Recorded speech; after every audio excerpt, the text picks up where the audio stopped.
ஓம் நம சிவாய. பாலும் தெளிதேனும் பாகும் பருப்பும் இவை நான்கும் கலந்துனக்கு நான் தருவேன். கோலம் செய் துங்கக் கரிமுகத்து தூமணியே நீ எனக்கு சங்கத்தமிழ் மூன்றும் தாம். அரண்நாமம் ஆயிரத்தில் குண்டலினி அப்படின்னு சொல்லக்கூடிய பாம்பாக இருக்கட்டும், இல்லை நாம் கண்ணுக்கு தெரிஞ்ச ஆதிசேஷன் முதலான பழக்கத்தில் வந்த பாம்புகளாக இருக்கட்டும், எல்லா பாம்பு வடிவமாகவும் சர்ப்ப வடிவமாக இவர் இருக்கார் அப்படின்னு சொல்லித்து, அதே 260வது திருநாமத்தில் என்ன சொல்கிறதுன்னர், ஓம் குஹா வாசினே நமஹா அப்படின்னு இருக்குது. அப்படின்னா இதோட பொருள் குகையில் வசிக்கிறவர். அப்படின்னா எந்த குகையில் வசிக்கிறார்? மலையிலெல்லாம் இருக்கிற குகையிலையா அப்படின்னா, இதய குகையில் வசிக்கிறவர். நம்மளோட இதயங்கிறது ஒரு பெரிய குகை மாதிரி தான் இருக்குது. அது எங்கே உள்ளுக்குள்ளே இருக்குது. அது எப்படி இருக்குதுன்னு தெரியல. உபனிஷத் கூட, தைத்திரிய உபனிஷத் அப்படி தான் சொல்கிறது, நிஹிதம் குஹாயாம் பரமே வியோமன் அப்படின்னு சொல்கிறது. அதாவது இதய குகையில் பரமாகாசத்தில் உள்ள பரம்பொருள் அப்படின்னு நமக்கு வேதம் சொல்லித்தருது. அதைத்தான் இங்கே குஹாவாசினே நமஹா அப்படின்னு குகைக்குள்ளே இருக்கார் அப்படின்னு சொல்கிறது. அந்த இதய குகைக்குள்ளே இருக்கிறதுனால அவர் குஹாவாசியாக இருக்கார். அடுத்த 261வது நாமம் என்ன சொல்கிறது அப்படின்னார், ஓம் குஹாய நமஹா அப்படின்னு சொல்லியிருக்கு. அப்படின்னா குஹன் குஹன்னு யாரை சொல்கிறோம்? முருகனுக்கு பேர் தான் குஹன்னு பேர். ஏன் அப்படின்னா அவரும் அப்பாவை போலேயே அந்த இதயங்கிற குகைக்குள்ளே வசிக்கிறதுனாலே அவருக்கு குஹன் அப்படின்னு பேர். அந்த குஹனாகிய முருகன் வடிவினர் அப்படின்னு இதுக்கு பொருள். அப்படின்னா இவர் முருகனோட வடிவமாகவே இருக்கார் அப்படின்னு தெரியறது. யார்? சிவபெருமான் முருகன் வடிவம், முருகன் சிவன் வடிவம். சிவகுமாரர் தானே.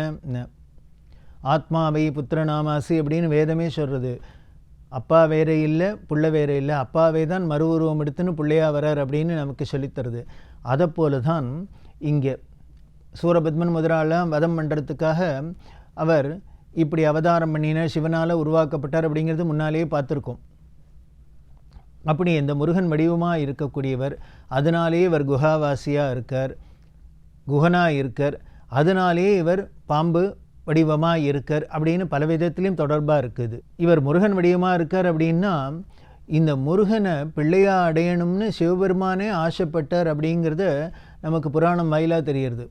சனத்குமாரர் அப்படிங்கிற ஒரு பெரிய மகான் பிரம்மனிஷ்டர், பிறவியிலேயே குழந்தையாக பிறக்கிறதுலேருந்தே பிரம்மஞானியாக இருந்தார். சனகர், சனந்தன, சனத்குமார, சனத்சுஜாதர் 4 குழந்தைகள். இவர்களெல்லாம் பிரம்மாவோட மானசபுத்திரர்கள் அப்படின்னு.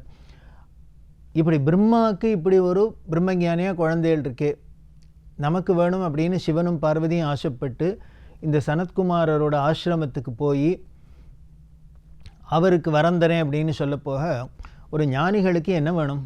அவர்கள் உலகத்தில் பந்தபாசத்தை எல்லாத்தையும் விலக்கி எல்லாத்தையும் உதறிட்டு ஏகாந்தத்தில் அந்த பிரம்மனிஷ்டையில் பேரின்பத்தை அனுபவிச்சுருக்கார். அவர்களுக்கு இந்த சாதாரண விஷயங்கள்லாம், பொருள்லாம், இந்த மறையக்கூடிய இந்த பொருள்லாம் ஏதாவது விருப்பம் இருக்குமோ? அதனால் அவர் என்ன சொன்னார், எனக்கு நீ வரம் தர வேண்டாம், ஏன்னா வரத்தினால எனக்கு ஆக வேண்டியது ஒன்றும் இல்லை, நான் வேணால் உனக்கு வரம் தரேன் அப்படின்னார். சரி, அந்த இதுக்காக தான் போய் அவர் வேணும்னே அவர் அப்படி அவர்கிட்ட போனோடனே வரங்குடு அப்படின்னு கேட்டால், சிவபெருமானாக இருக்கக்கூடியவர் போய் ஒரு ரிஷிகிட்ட போய் எனக்கு வரங்குடுன்னு கேட்டால் நல்லா இருக்குமா? அதனால தான் அவரை இப்படி பண்ணி அவர் வாயாலே வரம் கொடுக்குறேன்னு சொல்ல வச்சு, நீ அப்படின்னா உன் வாக்குப்படி எனக்கு வரம் கொடுன்னு என்ன பண்ணும்னு, எனக்கு பிள்ளையாக பிறக்கணும் அப்படின்னு. இப்போ முழிச்சுண்டர் சனத்குமாரர்.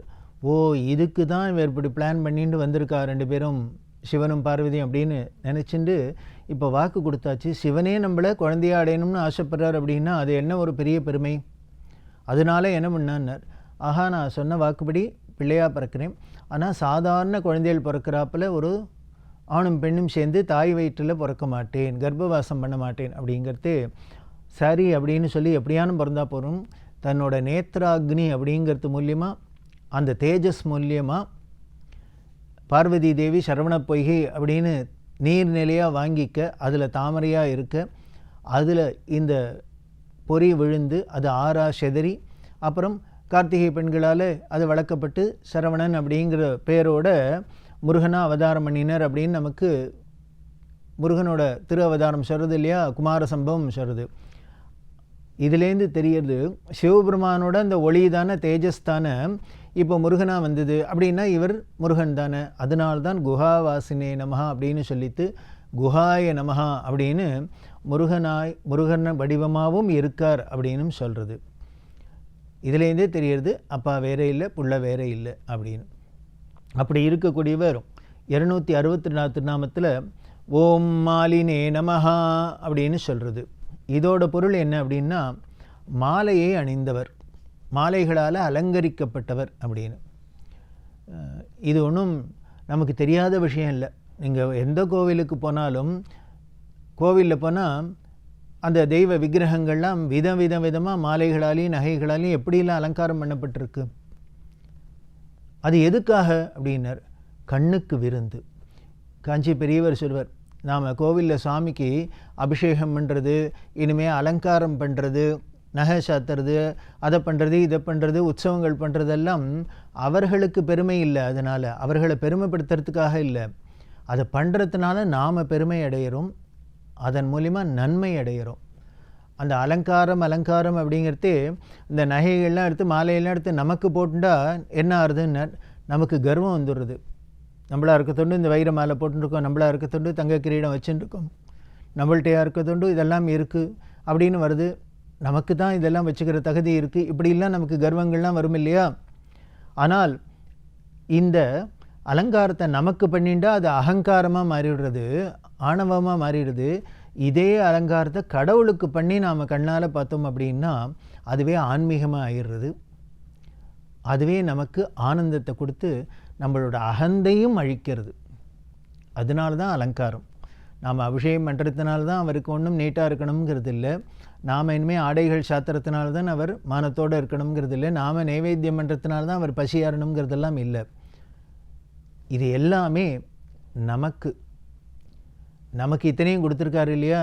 நமக்கு நன்னா குளிக்கிறதுக்கு சௌகரியமாக நீர் எல்லாம் கொடுத்து, தண்ணி வசதி எல்லாம் கொடுத்து, தூய நீரை கொடுத்து, இன்னும் சொல்லப்போனாக்க எவ்வளவோ வசதியெல்லாம் நமக்கு பாத்ரூம்லாம் இருக்குது.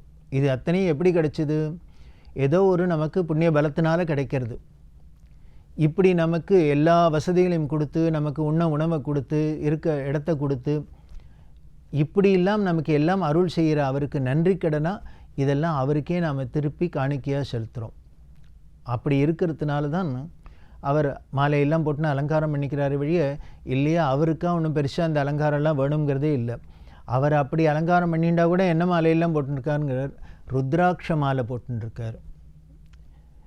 முன்ன சொன்னாப்பில் பாம்பெல்லாம் மாலையாக போட்டுருக்கார், நாகபூஷணம் அப்படின்னு இவர் பாம்பெல்லாம் மாலையாக போட்டுருக்கார், வில்வத்தை மாலையாக போட்டுருக்கார்.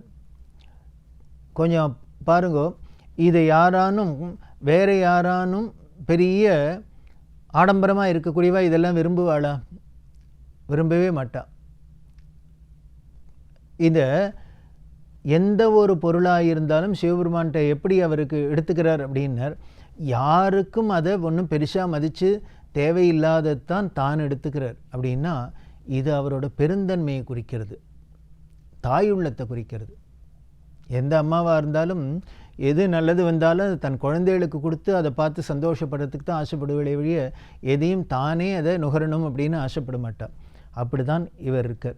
அதனால் இவர் மாலினே நமஹா அப்படின்னு மாலை அணிஞ்சிருந்தாலும் அவர் ருத்ராட்ச மாலை, இந்த வில்வ மாலை முதலாக தான் அணிஞ்சு கொண்டு இருக்கார். நம்மளோட ஆசைக்காக நாம் என்னென்னலாம் ஆபரணங்கள்லாம் போடுறோமோ அதையும் போட்டுக்கிறார். அப்படி போட்டு அலங்காரம் பண்ணிட்டு சுந்தரேஸ்வரராக அழகு வடிவமாக இருக்கார். அப்படி இருக்கக்கூடியவர் 263வது திருநாமத்தில் ஓம் தரங்கவிதே நமஹா அப்படின்னு இருக்கு. தரங்கவிது அப்படின்னாக்க இவர் என்ன பண்ணுறார் அப்படின்னார், என்ன தரங்கம் இது? தரங்கம்னா அலை, கடல் அலை. இந்த அலைகளை உடையவர் அப்படின்னா என்ன அலைகளை உடையவர் அப்படின்னார், படைத்தல், காத்தல், அழித்தல் அப்படிங்கிறதெல்லாம் இருக்கு இல்லையா, இது அலையிலையா வருது.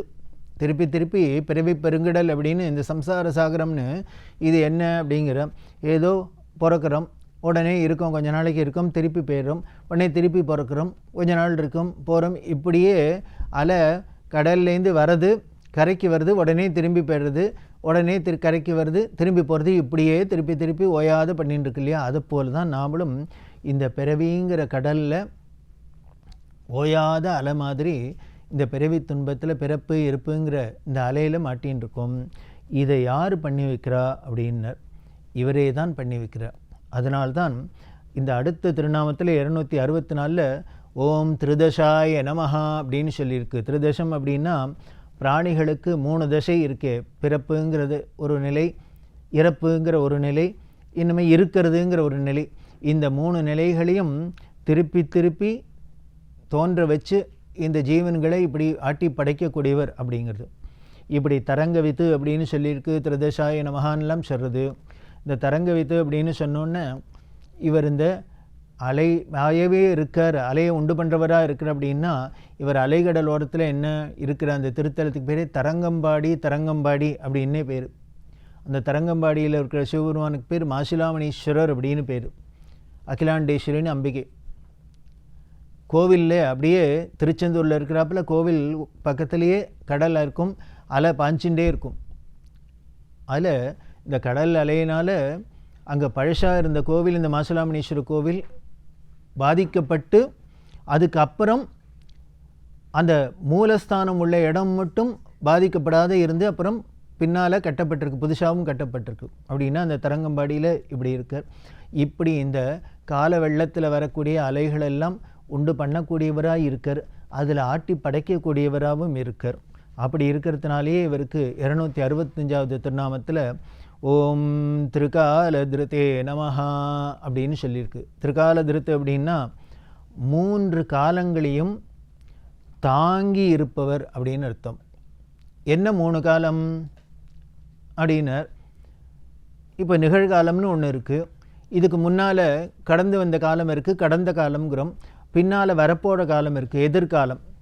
அப்போது கடந்த காலம், நிகழ்காலம், எதிர்காலம் அப்படின்னு இந்த 3 காலத்தையும் தாங்கி நிற்கக்கூடியவராக இருக்கார் அப்படிங்கிறது தான் இந்த திருகால திருத்தே நமஹா அப்படிங்கிற திருநாமத்தோட பொருள். இப்போ 3 காலத்தையும் தாங்குறார். இந்த 263, 64, 65 3 நாமத்தையும் பாருங்க, அது ஒன்றோட ஒன்று தொடர்புடையதாகவே இருக்குது. இவர் பிராணிகளை பிறப்பு இறப்பு இருப்பு இதுக்கெல்லாம் உண்டாக்கினார் அப்படின்னா இதுலேயும் 3 காலத்துக்குள்ளே உட்பட்டு தான் இருக்குது. நாம் பிறக்கிறதுக்கு முன்னால் எப்படியோ இருந்தோம், அப்புறம் பிறந்தோம், இப்போ இருக்கோம் நிகழ்காலம், அதுக்கப்புறம் போகிறோம் இறந்த காலம், அதுக்கப்புறம் என்ன ஆக போகிறோம் அதுவும் தெரியாது. பிறக்கிறதுக்கு முன்னால் எப்படி இருந்தோம், எங்கே இருந்தோம் தெரியல, இப்போ எப்படி இருக்கோம், அடுத்தது போயிட்டோம் அப்படின்னா எப்படி இருக்க போகிறோம்னு தெரியாது. இங்கேயும் 3 காலமும் இருக்குது. இப்படி 3 காலங்களையும் தாங்கக்கூடியவராக இருக்கார். அந்த 3 காலங்களையும் தோற்றுவிக்கக்கூடியவராக இருக்கார். அந்த 3 காலமும் எப்படி இருக்குன்னார்? அலை மாதிரி ஓயாத திரும்பி திரும்பி வரது போகிறது வரது போகிறது இப்படியே இருக்குது. இது இத்தனைக்கும் காரணம் யாருன்னார்? பரம்பொருளான சிவபெருமான். அதனால தான் இவரை தரங்கவிதே நமஹா அப்படின்னு சொல்கிறது, திருதசாய நமஹா அப்படின்னு சொல்கிறது, அதே மாதிரி திருகால திருத்தே நமஹா அப்படின்னு சொல்லி இது அத்தனையும் தாங்கி இருக்கக்கூடியவர் அப்படிங்கிறது தான் சொல்கிறது.